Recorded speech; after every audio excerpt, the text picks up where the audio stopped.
Karthigai Deepam serial March 24 இன்றைக்கான எபிசோடில் என்ன நடக்கலாம் அப்படிங்கிறத ரிவ்யூவாக பார்க்கலாங்க. மீனாட்சியை எப்படியாவது கன்வின்ஸ் பண்ணி தீபா வீட்டுக்கு கூட்டிகிட்டு போயிடலாம் அப்படின்னு ட்ரை பண்ணுறாங்க. ஆனால் மீனாட்சி முடியவே முடியாது. இப்படி ஒரு துரோகத்தை பண்ணவர் கூட நான் எப்படி சேர்ந்து வாழ முடியும், எப்படி ஒரே வீட்டில் இருக்க முடியும், நான் போகிறேன் அப்படின்னு மீனாட்சி சொல்லவும், அக்கா சொல்கிறத கேளுங்க, நீங்கள் இங்கே இருக்காட்டி பரவாயில்ல, அவுட் ஹவுஸில் வந்து எங்கள் அப்பா அம்மா அண்ணி கூட தங்கிக்குங்க, எனக்கு அண்ணன் இருக்காரு, அக்கா இல்லை, எனக்கு ஒரு அக்காவாக நீங்கள் இருங்கக்கா ப்ளீஸ்க்கா அப்படின்னு தீபா சொல்ல, உனக்கு எப்போவுமே நல்ல ஒரு அக்காவாக நான் இருப்பேன் தீபா அப்படின்னு மீனாட்சி சொல்லவும் சரின்னு மீனாட்சியை தீபா அவுட் ஹவுஸ் கூட்டிகிட்டு போகிறாங்க. அங்கே போனால் மைதிலி ஜானகி 2 பேரும் வராங்க.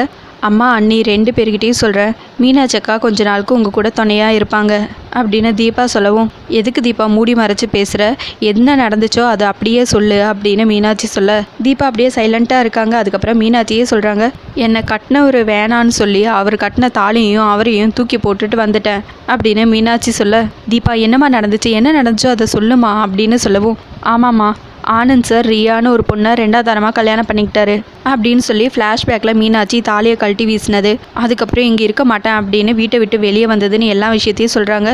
அதை கேட்டதுமே ஜானகி மைதிலி 2 பேரும் மீனாட்சிக்கு ஆறுதல் சொல்கிறாங்க. அம்மா இதெல்லாம் கொஞ்சம் நாளைக்கு தாம்மா, அதுக்கப்புறம் எப்படியாவது நானும் அவரும் சேர்ந்து மீனாட்சி அக்கா வாழ்க்கையை சரி பண்ணிடுவோம் அப்படின்னு தீபா சொல்லவும், முதல்ல இந்த பிரச்சனையை தாங்குகிற சக்தியை மனதைரியத்தை மீனாட்சிக்கு அந்த கடவுள் கொடுக்கட்டும், அதுக்கப்புறம் இதெல்லாம் பார்த்துக்கலாம் அப்படின்னு சொல்லிட்டு மைதிலி மீனாட்சியை சரிவா கொஞ்சம் நேரம் ரெஸ்ட் எடுக்கலாம் அப்படின்னு கூட்டிகிட்டு போகிறாங்க. அடுத்ததான் அபிராமி அருணாச்சலம் 2 பேரும் உட்காந்து பேசிகிட்டு இருக்காங்க.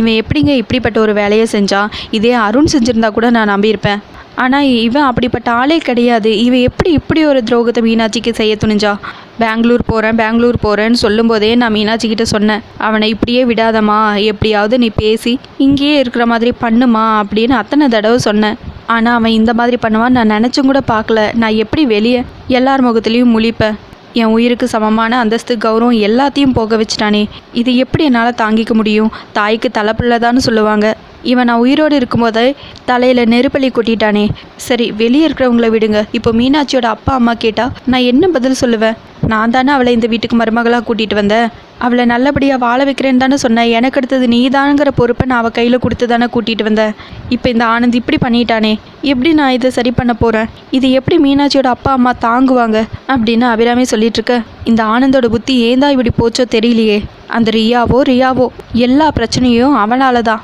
பூஞ்சோலை மாதிரி இருந்த வீட்டில் இப்போ புயல் மாதிரி வீட்டுக்குள்ளே வந்து எல்லார் நிம்மதியும் கெடுத்துட்டா அப்படின்னு அருணாச்சலம் சொல்லிட்டு இருக்க, அவளை எங்க திட்டுறீங்க, எல்லா தப்பும் இவன் மேலே தான் இருக்குது, இவனுக்கு எங்கே போச்சு புத்தி, பத்திரமாத்து தங்கம் மாதிரி மீனாட்சி இருக்கும்போது அடுத்தவன் பொண்டாட்டி கூட சேர்ந்து குடும்பம் நடத்தி கூத்தடிச்சிருக்கான், எல்லாரும் என்ன சொல்லுவாங்க, அபிராமி பிள்ளைங்களை எப்படி வளர்த்து வச்சிருக்கா பாரு, அபிராமிக்கு பிள்ளைய வளர்க்க தெரியலன்னு தானே சொல்லுவாங்க, தங்கம் மாதிரி இருக்கிற மீனாட்சிக்கு துரோகம் பண்ண எப்படி தான் இவனுக்கு மனசு வந்துச்சு அப்படின்னு அபிராமி திட்டிகிட்டு இருக்கோம். சரி விடு நாச்சியா, எல்லாமே கடவுள் விட்ட வழி, ஆனந்த் கூட மீனாட்சியை அந்த கடவுளே சேர்த்து வைப்பாரு அப்படின்னு சொல்லிட்டு அருணாச்சலம் அங்கேருந்து கிளம்பிடுறாங்க. அடுத்ததா ஐஸ்வர்யா ராஜேஸ்வரி 2 பேரும் ரூமில் உட்காந்து பேசிகிட்டு இருக்காங்க. இந்த பூனையும் பால் குடிக்குமாங்கிற மாதிரி இருந்த ஆனந்த் இப்படிப்பட்ட ஒரு வேலையை செஞ்சு வச்சுருக்கான், எப்படியோ அந்த ஆனந்த் சொத்தை பிரித்து கேட்டுட்டான், நமக்கு அதுதானே முக்கியம், அவன் கேட்குற சாக்குலையே நம்மளும் கேட்டோம்னா அந்த அபிராமி வேறு வழியே இல்லாமல் சொத்தை பிரித்து கொடுத்து தானே ஆகணும், அது எப்படியாவது முதல்ல உன் மாமியார் சொத்தை பிரித்து கொடுக்கட்டும், அதுக்கப்புறம் முழு சொத்தையும் உன் பேரில் கொண்டு வர்றதுக்கு நான் ஒரு பிளான் வச்சுருக்கேன், அதுக்கப்புறம் நீ தான் மொத்த சொத்துக்கும் மகாராணி அப்படின்னு ராஜேஸ்வரி சொல்ல ஐஸ்வர்யா அப்படியே சந்தோஷப்பட்டு உட்காந்துட்ருக்காங்க. அடுத்ததான் அபிராமி அருணாச்சலம் அருண் எல்லாரும் உட்காந்து பேசிகிட்டு இருக்காங்க. அப்போ கரெக்டாக போலீஸ் வராங்க. உள்ளே வாங்க அப்படின்னு அபிராமி கூப்பிடுவோம். இங்கே யார் ஆனந்துங்கிறாங்க போலீஸ். கரெக்டாக ஆனந்த் கார்த்தி எல்லாரும் வராங்க. நான் தான் ஆனந்த் அப்படின்னு சொல்லவும்,